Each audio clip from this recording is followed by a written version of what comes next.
You see, it's all about the motive, not about the showbiz or the cool kids sitting in the corner like they're hiding away from the way they used to fall in love with someone new every Saturday. Hi guys, welcome to episode 53 of the My Two Tips podcast. My name is Elise. I am your host, and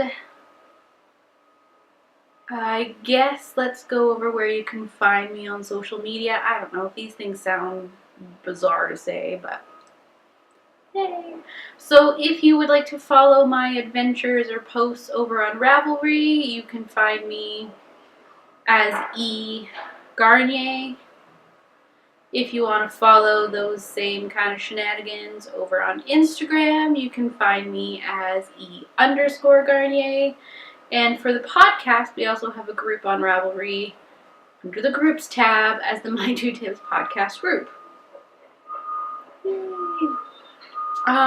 In regards to the summer garment something or other along that I am going to be hosting along with Caitlin of the Wool Jewel podcast, we still need to hash out details for that one, but I'm assuming maybe starting over this weekend would be more than kosher, or even next week sometime, which would be around June. The 18th is Monday of next week, so timelines, planning, still happening, but it's coming. We're going to have a knit along. I have a few things to share with you today, possibly a few questions. We'll kind of see what we get into, and yeah, let's talk some knitting. So I am wearing a new-ish FO. It's been done for a little while now. It is my second version of the Mira top, or Mira, which is a top by Elizabeth Smith, who is also known as the Brown Stitch. It's a great pattern. I absolutely love this thing. This one is knit out of the Quince & Co. Kestrel, which is like a worsted or Aran weight. 100% linen. This one has a lot more flow and sits a little closer to the body. My cotton one has a little bit more rigidity to it, so it sticks. It, like, I don't know, it doesn't hug quite as much. And I'm just wearing like a really light tank top under it because I wore it out of the house and it's not quite warm. If you haven't knit this pattern already and you're looking for a very easy, quick, satisfying summer top, go for it. This took, I would say, almost a complete 8 skeins or hanks of the Quince & Co. Kestrel. So it is fairly high, but I think those only have 76 yards in them each. So depending on what you use, by all means, you might need 2 balls of something depending on what you use. My cotton one used 4 balls of the Blue Sky Fibers organic cotton. I feel so flustered right now, and I have no, well, I do know why, but yeah, so in regards to yardage, I think I ended up using around 600 yards or something like that, which I believe is what the pattern states. Like, it's a full 8 skeins. And I did actually add another repeat into the body because a few other people had done that, and I figured, let's see if we can still get away with knitting the same size but adding an inch to the body. And I think because when I was getting into the front, I think I might have left out a garter ridge. Not horrible. Can you really tell? I don't think so. It still has, you know, a scoopy neckline. It fits great. What else do I want to say about this? Oh, with linen and Kestrel in particular, you're allowed to wash and dry it in your washing machines. I have not done this, mainly because we have to pay for our laundry in our building, so I don't know if I feel confident enough to chuck it in with like jeans and t-shirts and towels and normal regular like clothes that I've just washed and blocked it. I don't find it itchy or scratchy or anything like that. I've actually been quite comfortable in it all day. So I don't know. I don't know how much softer it would be had I washed it in the dryer or washed it in the wash and the dryer. I imagine it would be softer, but I don't know. Maybe I'll do it in the future. We'll see. And then I also finished my Mount Pleasant top, which I'm not sure if I actually showed last time. I don't really remember. I don't think I did, but I'll pop it on. Done. I really like this one. It doesn't shed quite as much as my other version. The fit is like the same, and I also added an inch into this portion of the body, so my belly button is actually like here, as well as like the top of my jeans. Just pull that up a bit, but it looks pretty. I think it looks alright over that top. I love it. So this pattern is by Megan NODECKER, who is Pip and Pin. You can find her all over the place as Pip and Pin. And I highly recommend this pattern. I wanted another one. I don't know out of what. This is linen. Because linen is a great summer fabric, and I don't mind wearing it, which is handy. But not much to say about this because I think I've talked about it already quite a bit, but really great. And it's a relatively quick knit. The pattern does say, you know, it's a fairly cropped top and stuff like that, but you can easily make it longer. She also has the Main Street version, which is actually like a full-length t-shirt. I'm debating knitting it. I don't know. I had quite a bit of yarn left over from this one, so do I add 2 inches to the next one? I don't know. I'm kind of playing around with like some mods and how I feel about it, but it's just so good. The color, I love it. I had finished my Mount Pleasant like maybe the day after filming my little sweater parade video that I posted last or 2 weeks ago. I was like, damn! Now I have 2 more tops that aren't in that video, but whatever, it's fine. Just kind of funny. I did cast on for the VANORA pullover, which is by Michelle Wang. Yes. And I have finished the back of the sweater. Hasn't been blocked. I don't think I'll block it until I'm kind of ready with the front, maybe? I don't know. I hope it works out as well as I think it's going to. This is really lovely Joseph and Annie yarn from Abundant Earth and Fiber that I picked up at the most recent Knit City, but it's just showing everything perfect, and it's so soft and smushy. There's 10% Targhee in here, which just really gives it this extra little bit of squish factor. And it's so good. The cables are easy. I've gotten into a good rhythm with it. So I've started the front as well. This is the right side. I haven't gotten much work on it done, but I am working through some decreases right now. And then eventually I'll be up at the armholes, which then there's a lot of stuff going on when you get into the armhole section, because on this sweater, sorry, On this sweater, there's a V-neck, and then you're doing arm shaping at the same time. So it's like, now do blah, blah, blah. So you start doing blah, blah, blah. And then the next sentence says, at the same time, begin decreasing for the neck or something, let's say.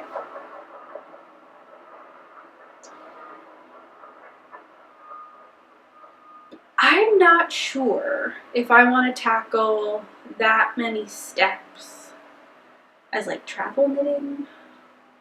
That might be a little much. Maybe I should cast on for the sleeves. I don't know. I'm not 100% sure of what I'm going to do.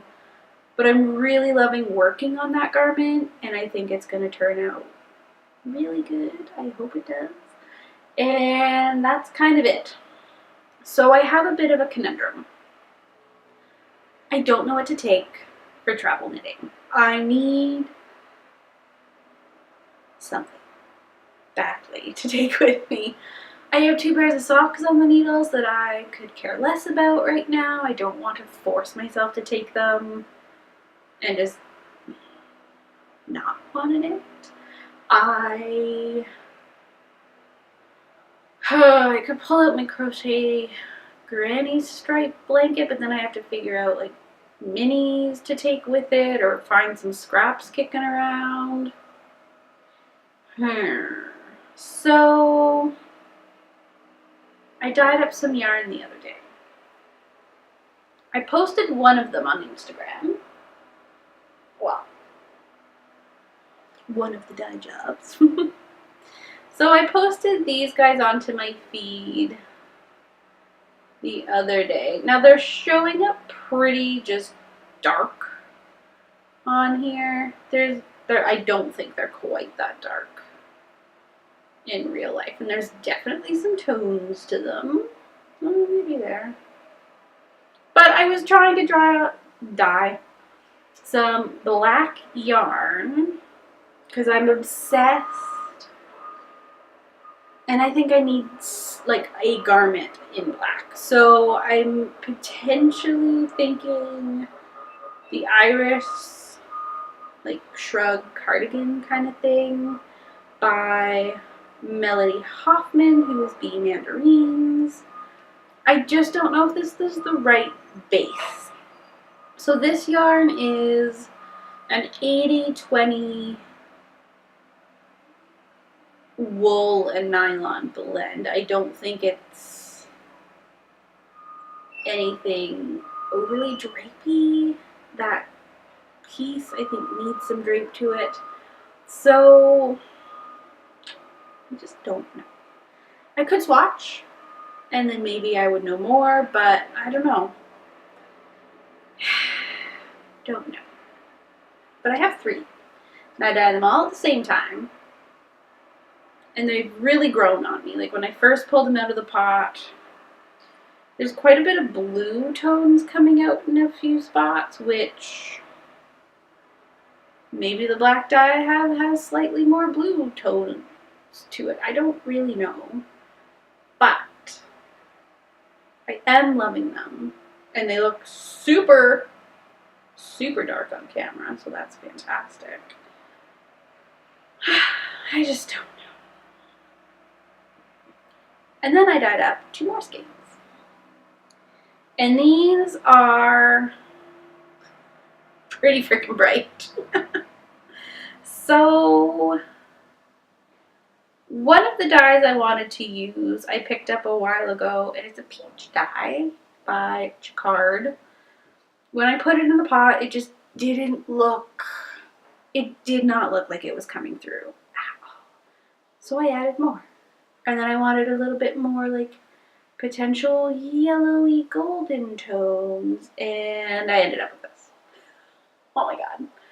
So maybe they're not quite that vibrant in real life. I don't know, they are pretty bright. But there's a lot of orange in here, and I wasn't going for such an orange look overall. I don't know. There's a tiny bit of speckling in there because when it was in the pot at the end, I was like, oh god, it just needs something. I need some contrast, which I guess I could add more, but They're pretty freaking bright. I don't even know if it'll catch some of those very. Oh, yeah, see, so there's a nice, like, peach area. It's just more concentrated than I was originally planning, but I think it is pretty. And I think because I dyed it on the same day that I dyed this, it screams Halloween. And I want to knit these things as far from Halloween-y as possible, so I'm like, ugh, they cannot go together. I have a feeling that might be more appropriate. Just completely tone it down with undyed yarn and see how it goes. I think if I actually twist two together, we can kind of see. Is that even doing anything? It just looks striped.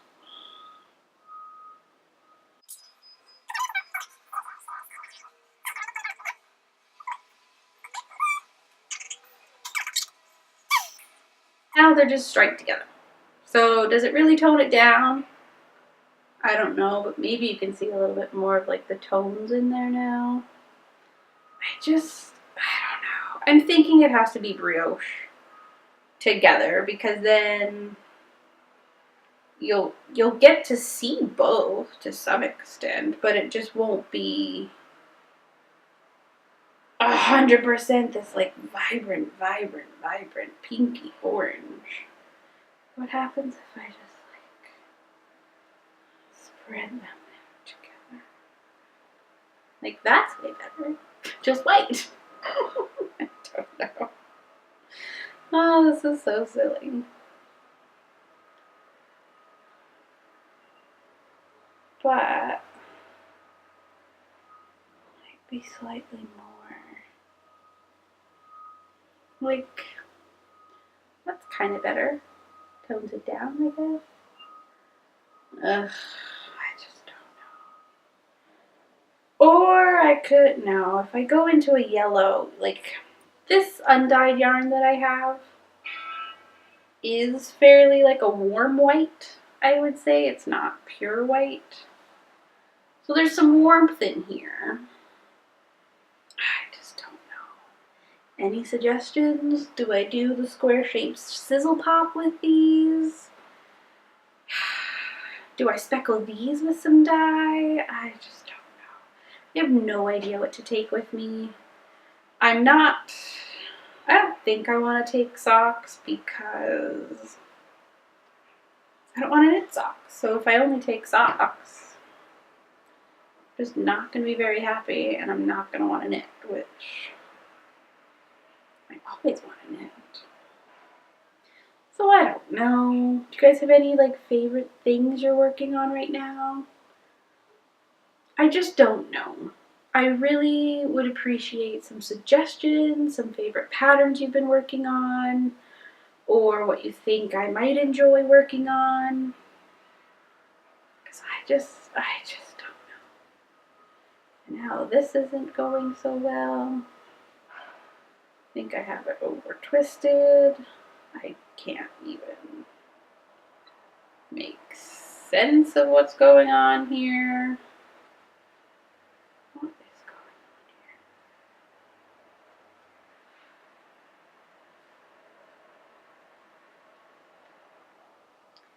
here? Anyway, I'm gonna stop fussing with this yarn if I can.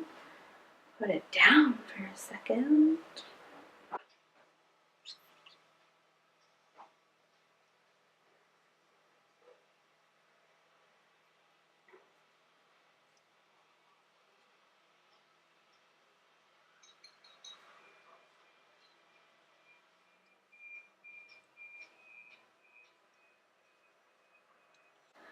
It's a little better. Yeah, I don't know. Suggestions, ideas. Do I just give this yarn away? I don't know. Like, I kind of want to see how it'll knit up. I just don't know. A while ago, I had mentioned a sock that I had designed. So I think I'm going to put out the call for test knitters for the straight line sock. And if you would like to test knit for me, please get in touch. You can, I'll put a post up on Instagram asking for test knitters, and you can put your name down as like a comment in there. You can also get in touch with me on Ravelry through the Ravelry group. I'll put a thread up in there as well. So the My Two Tips podcast group with like sock test thread. That works. Some basic notes if I didn't talk much about it before.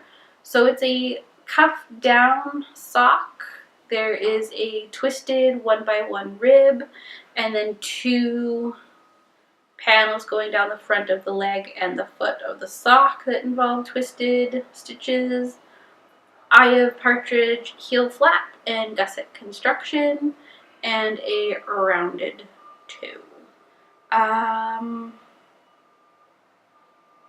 Yeah, I have 3 sizes available in the pattern, so I'll probably take at least 2 test knitters per size, I would think. It all really depends on how many people are interested, but those are them.